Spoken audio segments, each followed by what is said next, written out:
समाज के सम्मानित सदस्यों, अध्यापकों और अभिभावकगण, अभी इस शिक्षक दिवस से कुल 3 दिन पहले एक समाचार आता है कि जेईई मेंस के परीक्षा में धांधली के लिए सीबीआई ने कुछ रेड करी है और कुछ जगहों पर लोगों को पकड़ा है।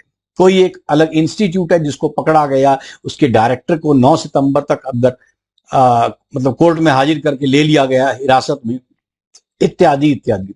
सुनने में यह आया कि उन कोचिंग सेंटर्स ने 15-15 लाख रुपए लेकर के बच्चों को अच्छी जगह एडमिशन दिलवाने का वायदा किया है।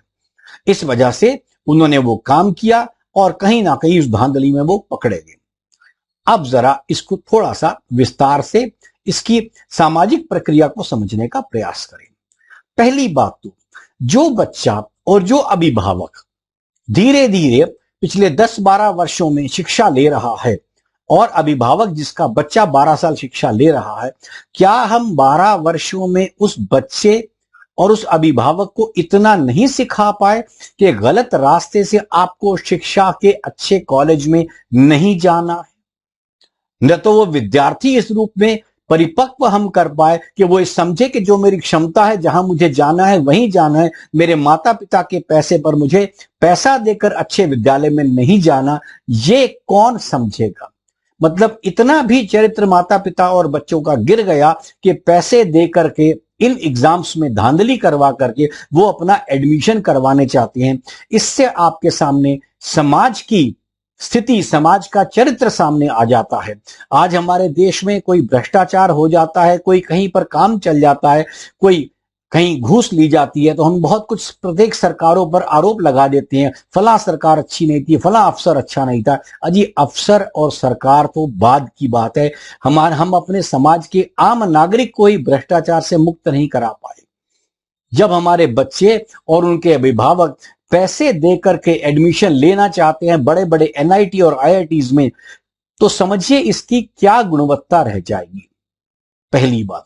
दूसरी बात, इस धांधली के बाद गुणवत्ता के साथ चलते मान लो उस बच्चे का एडमिशन हो भी गया, अगर हो भी गया तो क्या वो आगे बच्चा ठीक पढ़ पाएगा? ये बात भी ना अभिभावक समझ पा रहे हैं और न ही बच्चे समझ पा रहे हैं। कहीं ना कहीं जीवन में आपके सामने आपकी धांधली की पढ़ाई की पोल खुल ही जाएगी। तो आप इतने गलत काम करके वहां जाने को तैयार क्यों हुए? उसके बाद अब आप आइए कोचिंग संस्थानों पर आए। कोचिंग संस्थान कहने को शिक्षण संस्थान है, बच्चे के सर्वांगीण विकास को जोर देने वाले हैं, परंतु इतने के बावजूद वो अपने अभिभावकों और विद्यार्थियों के लिए धन के इतने लोलुप हो गए, उनके लिए धन इतना महत्वपूर्ण हो गया समाज और विद्यार्थी से बढ़कर, कि उन्होंने यह फैसला किया कि हम धांधली करके बच्चे का एडमिशन करवा देते हैं और बच्चा हमें अंक दिलवा दे, इसके माता पिता हमें धन दिलवा दें। आप कल्पना करें हम किस समाज की तरफ बढ़ते जा रहे हैं। थोड़ा सोचने का विषय है। हम भी अपने आप में, मतलब अगर कोई बच्चा मान लीजिए अच्छे अंक नहीं प्राप्त कर रहा, उसे आप उत्साहवर्धन करें, उसके माँ बाप को चाहिए उसके आगे पीछे लगे, उसकी जितनी कोशिश कर सकते हैं जरूर पढ़ाइए, लेकिन गलत रास्ते से एडमिशन दिलवाने के लिए आप आगे बढ़ जाएं, ये एक माता पिता के रूप में भी क्या होना चाहिए? क्या एक सामाजिक प्राणी की खास बात यह होनी चाहिए? और ध्यान दीजिएगा, ये सभी जो पढ़े लिखे, ये सभी जो घटनाएं होने वाली है, जिन्होंने पैसे दिए, जो पढ़कर आना चाहते हैं, जो पढ़ाना चाहते हैं, आप ध्यान दीजिए, ये तीनों के तीनों व्यक्ति अच्छे खासे तथाकथित शिक्षित समाज से हैं। तो क्या हम ये कहें 12% से आज 74% आजादी से लेकर आज हम 6 गुना अधिक शिक्षित हो चुके हैं, लेकिन क्या समाज में हम इतना नहीं समझ पाए? हर पढ़े लिखे व्यक्ति इस प्रकार की चीजों में क्यों डलता जा रहा है? कभी ग्रामीण परिवेश में आप जाइए तो एक आध जगह मुझे मेरे एक मित्र को सुनने को मिला कि आप यहां स्कूल खोलते हैं, पढ़ाते हैं, पर आप पढ़े लिखे, आप बच्चे को बेईमान बना देते हैं पढ़ा लिखा करके। बात कुछ हद तक ऐसी घटनाएं जब सामने आती हैं तो लगता है बात सत्य है।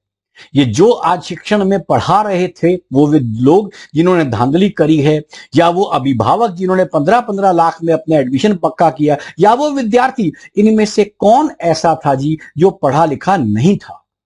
तो मैंने पढ़ा लिखा बन करके हम यही चीज सीख रहे हैं क्या? इससे हमारा समाज फिर विभाजित ही होगा। क्या समाज जुड़ पाएगा? इस बात को सोचना चाहिए।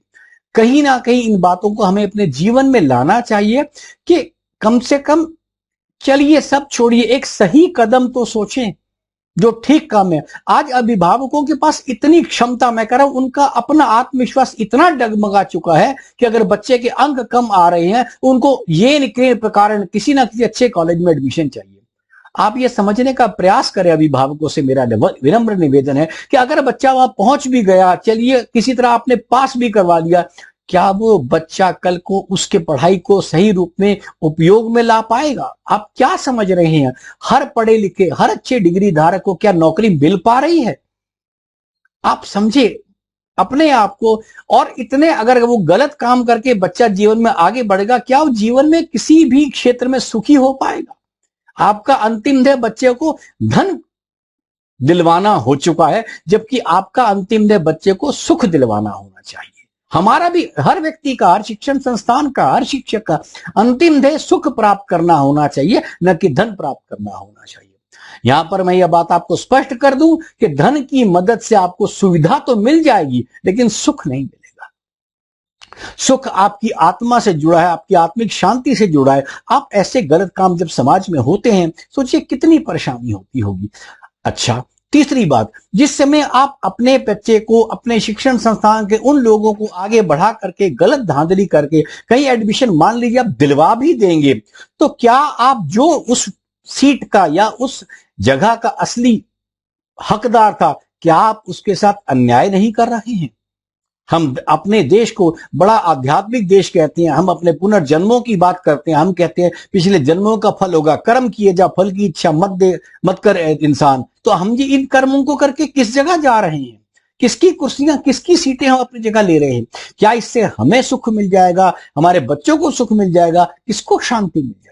अब बार बार कई बार ये समाचार भी आता रहता है, इसके फला व्यक्ति ने ऐसा काम किया, उसके पास उसको ये बुरे दिन देखने पड़े। लेकिन क्या हम इससे शिक्षा पा रहे हैं? हम किसी बात को जानते हैं, किसी बात को मानते हैं और किसी बात को अपने आचरण में लाते हैं, इसमें बहुत अधिक अंतर है। यदि आप किसी बात को जानते हैं और मानते नहीं हैं तो भी वो आपके लिए वो चीज ठीक नहीं है, लेकिन यदि मानते हैं और आचरण में नहीं लाते तो भी चीज ठीक नहीं है। इस प्रकार की घटनाएं, और ये पहला दिन नहीं है जब जेई में इस प्रकार की धांधली पकड़ी गई हो। आपको ध्यान होगा जेई के ऑनलाइन पेपर होने का कारण ही यही था कि सन 2011 में जो AIEEE का पेपर होता था वो एक जगह पर, 2-3 जगह पर लीक हो गया था। तो ये प्रश्न पत्रों को लीक होने की संख्या आपके सामने है। अच्छा, इसके अलावा एक बात आप और समझिए, आपने कह दिया प्रश्न पत्र लीक हो गया, किसी जगह हो गया। देखिए ये एक एफिनिटी इंस्टीट्यूट है, जो भी इंस्टीट्यूट है XYZ है, वो तो पकड़ी गई। इस बात को कौन गारंटी के साथ कह सकता है कि इसके अतिरिक्त और लोगों ने ऐसी धांधली नहीं की होगी जो पकड़े नहीं गए होंगे? या ये जिस संस्थान को आपने आज पकड़ा, ये पहले उसने कभी ऐसा नहीं किया होगा? इसका मतलब प्रतिवर्ष ऐसे होने की संभावना तो रहेगी। आप ये सोचिए, इन घटनाओं के साथ आप भारत की नौजवान पीढ़ी के आत्मविश्वास को किस कदर नीचे गिरा रहे हैं। एक ऐसा समाचार आता है, जितने लोग अपने धैर्य से पढ़ रहे हैं, विशेष तौर पे IIT NIT जाने के लिए, उनके हृदय पर क्या प्रभाव पड़ेगा? कल को वो भी यही समझेंगे ना जी, मुझे मौका लगे तो शायद मैं भी ये काम कर लूं। हम कई बार ऐसा समझते हैं कि वो उसको पकड़ा गया, दंड मिल जाएगा। देखिए, दंडों से समाज का सुधार कभी नहीं होता। समाज का सुधार सामाजिक व्यवस्था में सुधार के साथ ही होगा, लोगों की विचारधारा के साथ ही होगा, शिक्षण के साथ ही होगा। समाज में भला यदि आप चाहते हैं, लोगों की सोच को बदलने से फर्क पड़ेगा, लेकिन कानून और न्याय से कुछ नहीं होगा।